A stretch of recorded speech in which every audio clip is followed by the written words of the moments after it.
Well, good afternoon, everybody. It is so good to see you. Thank you so much for joining us on our latest edition of Live Mike. My name is Mike McGuire. Honored to be able to work with you as state senator here in Northern California. Today, we are going to be talking about the state's historic broadband project. And by the way, that was just approved this week. What we wanted to be able to do is break it down for you today about how this project is going to roll out, how the North Coast is going to benefit, and how we're going to connect our communities. And I think we can all agree that this pandemic, it has really shown a spotlight on the massive disparities that exist in California's small towns and inner cities when it comes to the lack of internet. Millions of folks here at home on the North Coast and throughout the state are on the wrong side of the digital divide. And I'm a firm believer that high-speed internet is no longer a luxury. It has to be a right, just like phone service is and electricity. We have to connect the millions of Californians who are unserved and underserved. And I'm so grateful that we've been able to come together in this historic agreement to be able to launch one of the largest public works projects in modern history here in California. And this large public works project will turn into one of the largest long-term economic development initiatives in rural Northern California history. So let's start breaking it down about how the $6 billion project is going to roll out. We're going to talk about the middle mile. We're going to talk about the last mile. And then we're going to talk about your questions. We encourage you to be able to take part in today's conversation. Hit us up with your questions, your comments into the comment section right now beneath us. Hit us up with your comments, your questions. We're going to be with you for about 20 minutes today, taking your questions and responding to your comments. Let's get right into it, though. So first and foremost, $6 billion budget. About $3.25 billion will be invested into the middle mile. Think of the middle mile of broadband as the highway. We're going to lay literally thousands of miles of fiber in the Caltrans right-of-way of state highways. Those state highways connect our communities in big cities and small. So we're going to lay there's 8,000 miles of highway lanes across California. We have plenty of area to be able to work from. So what we're going to do is we're going to lay the fiber in the right of way alongside of the highway. We're going to invest that $3.25 billion into that fiber to be able to build the spine of the project, the middle mile. And what we know here in rural California, those incumbent companies that exist, they're not connecting our rural communities, even though they have already laid their own middle mile fiber. So what has happened is, even though there is live fiber up and down 101 or out on the coast and Highway 1 owned by specific incumbent utilities, a wireless company or a cable company, they only selectively grant access to their middle mile fiber. And if they do grant access, it's for an exorbitant fee. And so many rural cities and counties simply can't afford to connect because they're the only game in town. The incumbent utility, the wireless company or the cable company, has the monopoly, so they can charge what they want. So one of the great things about this Golden State Broadband project, it's going to bring down prices, it's going to increase competition, and it's going to connect our most unserved and underserved communities in the state of California. So this broadband project is going to take a worst first strategy. And here's what I mean about that. So unserved households, businesses first. And what we know is in our neck of the woods here on the North Coast, we have some of the largest numbers of unserved neighborhoods and communities in the entire state of California. So the middle mile will connect unserved communities first, underserved residents second. So that's going to be critical in how this is going to greatly benefit the North Coast. Then we're going to start working on the last mile. Think of the last mile as the off-ramp. So here's the piece. The last mile, we're going to invest $2.75 billion. So you got the middle mile, which is the highway, essentially, connecting communities. The last mile will allow communities to build their own broadband network in their community and connect to that middle mile fiber that's going up the highway right away, right next to them, which is so incredibly critical. That last mile of fiber will connect businesses. It's going to connect our libraries and schools. It's going to connect our hospitals to that middle mile fiber. So let's break down how this last mile is going to funding is going to be spent. Total of the last mile funding, $2.75 billion. 2.25 billion of the 2.75 will go directly to build out local high-speed internet broadband projects inside of communities, in our rural cities, in our underserved neighborhoods. So that's going to be critical. At least 1 billion of that 2.25 billion has to be spent in rural California. In addition, we're creating this $750 million loan account.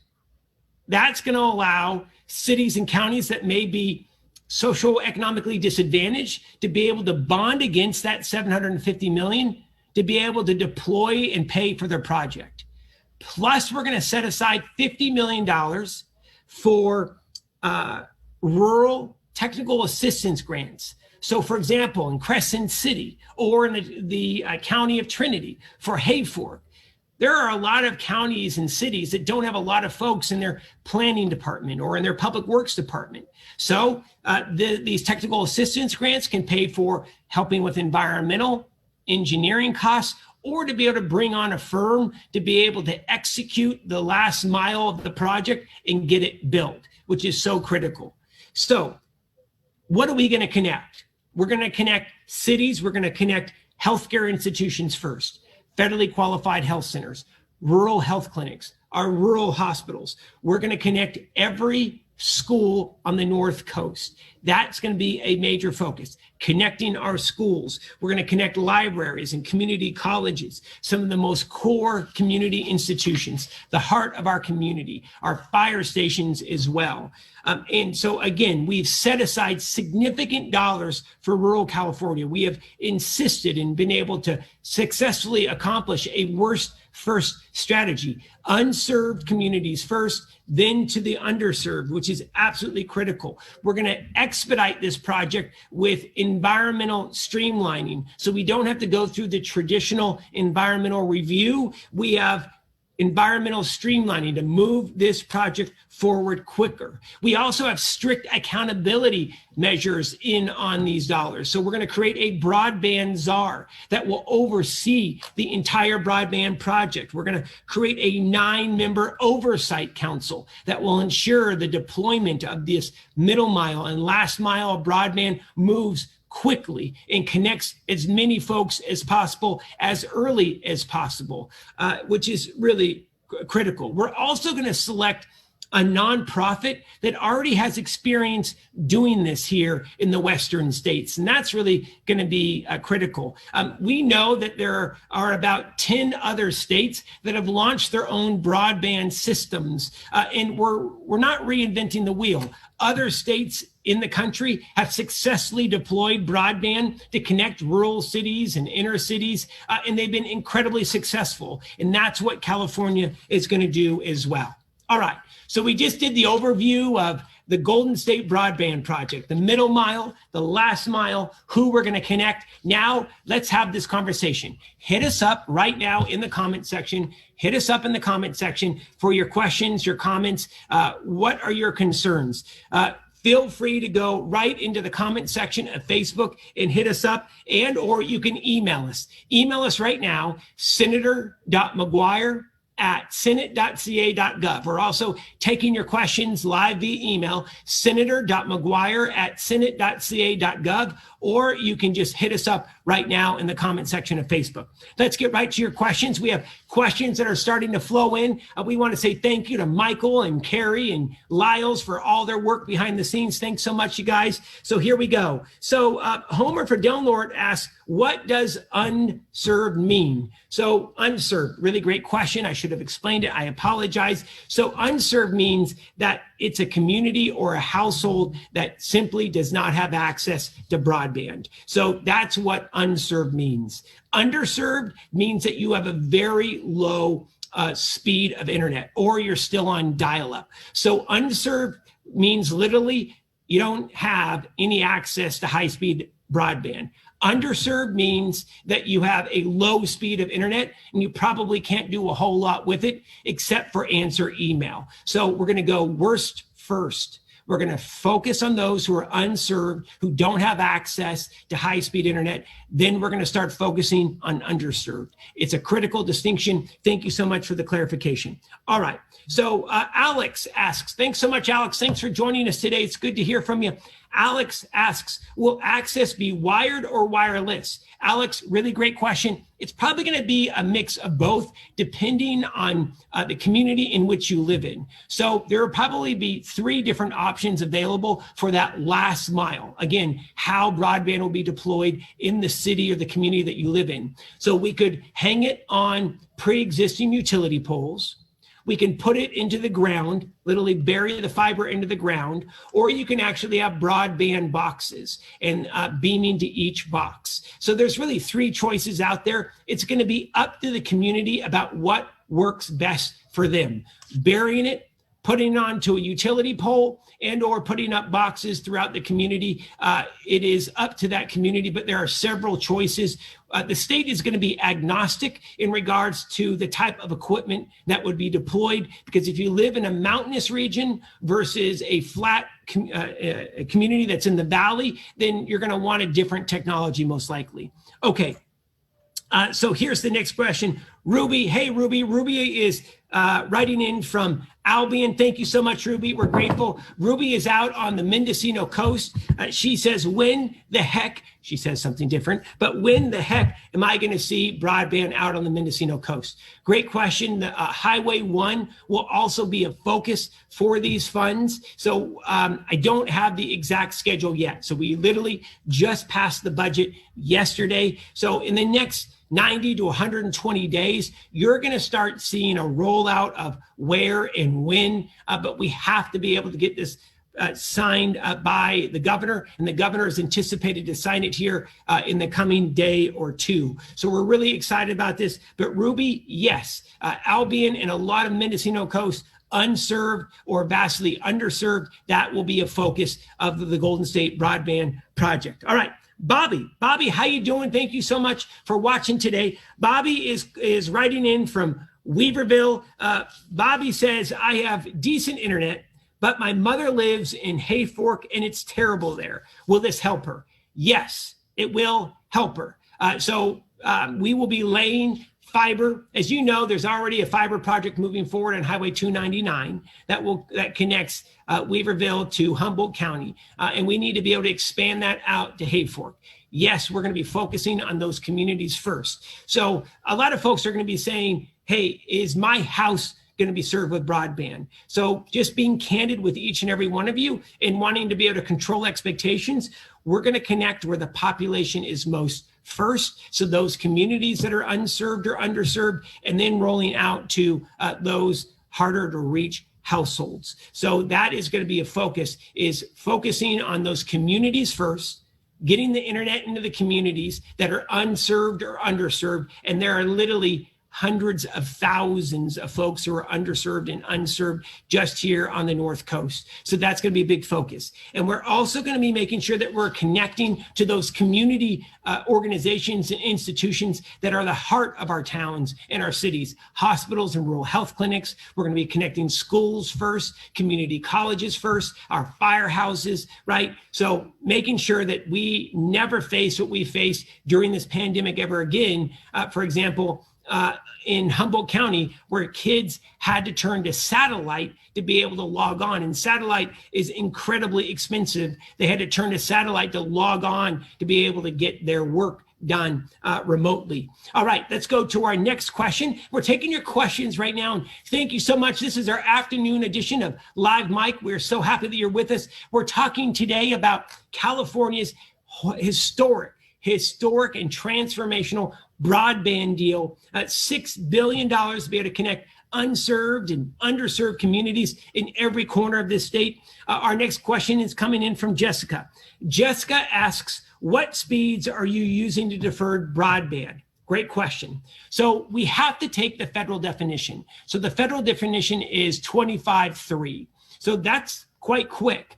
But there are going to be some areas in this state, and especially on the North Coast, that we're probably not going to be able to get to 25.3 initially. So we're going to focus on those folks who are unserved, get them wired up. But the federal definition, which we have to hit, Jessica, is 25.3. So that's really critical. And that is going to be the minimum.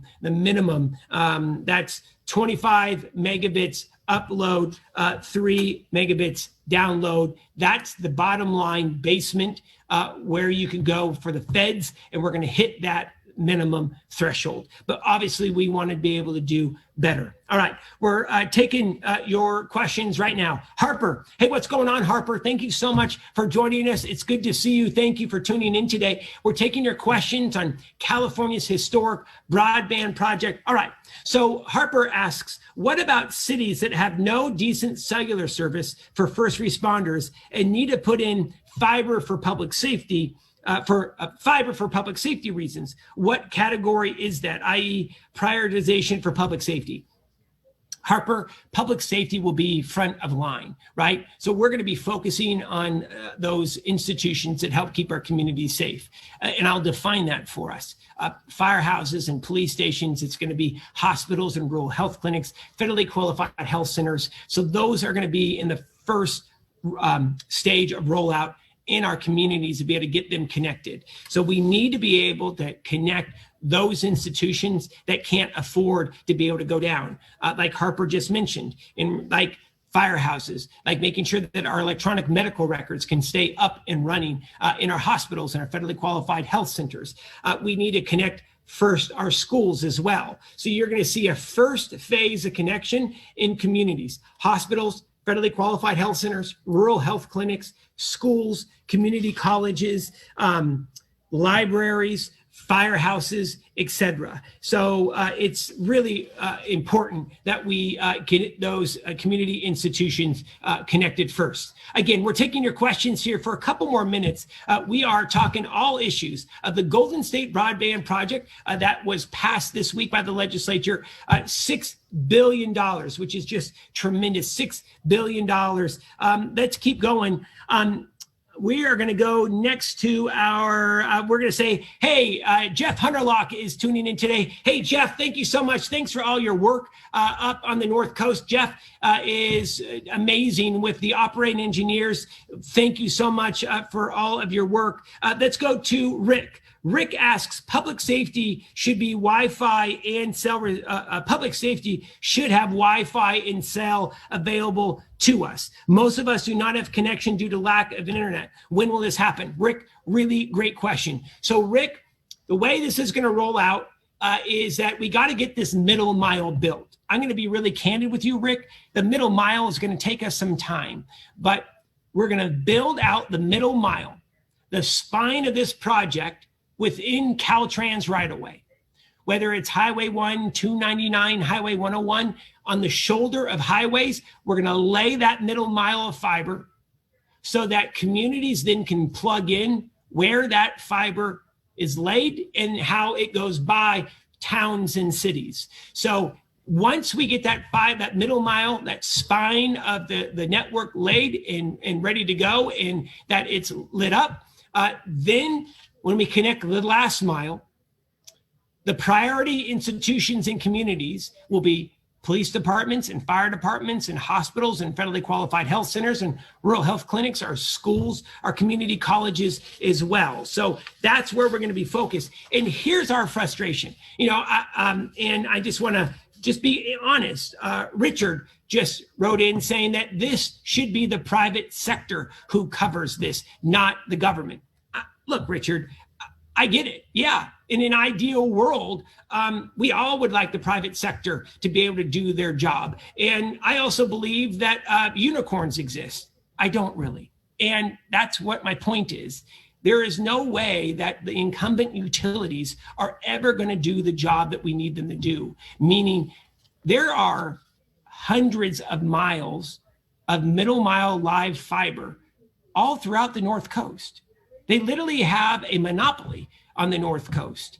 And they don't allow communities, one, to be able to tap in, or they charge exorbitant fees so that communities and neighborhoods can't afford to be able to get into it. So yeah, I would have loved to seen the the private companies, the wireless companies, the cable companies do this. But let's be honest, the only reason that why we are here is because they're not doing it. They've had decades to be able to prove themselves out, and they're not ever going to do it because they're about profits.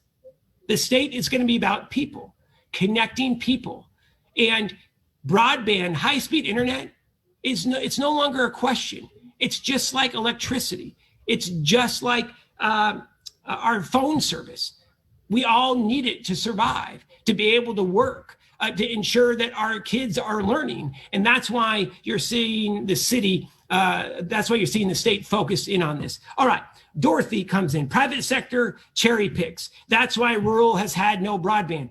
Can I get an amen for Dorothy? Dorothy, you're absolutely right. Thank you so much. Dorothy's correct. They do cherry pick. Look, the incumbent companies, the wireless companies, the cable companies, they refuse to be able to connect low-income communities. It doesn't fit their business model.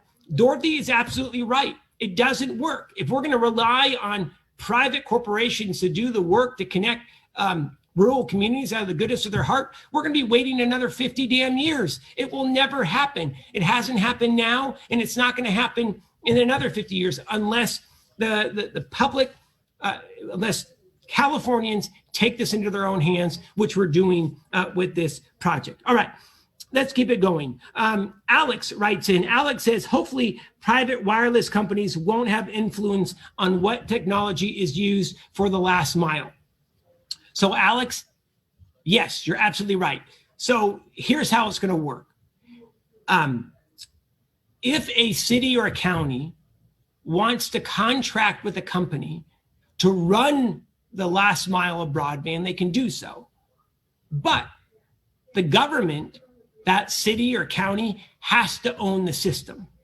So if they believe that a private group can do it better as far as running the broadband service, that is going to be allowable.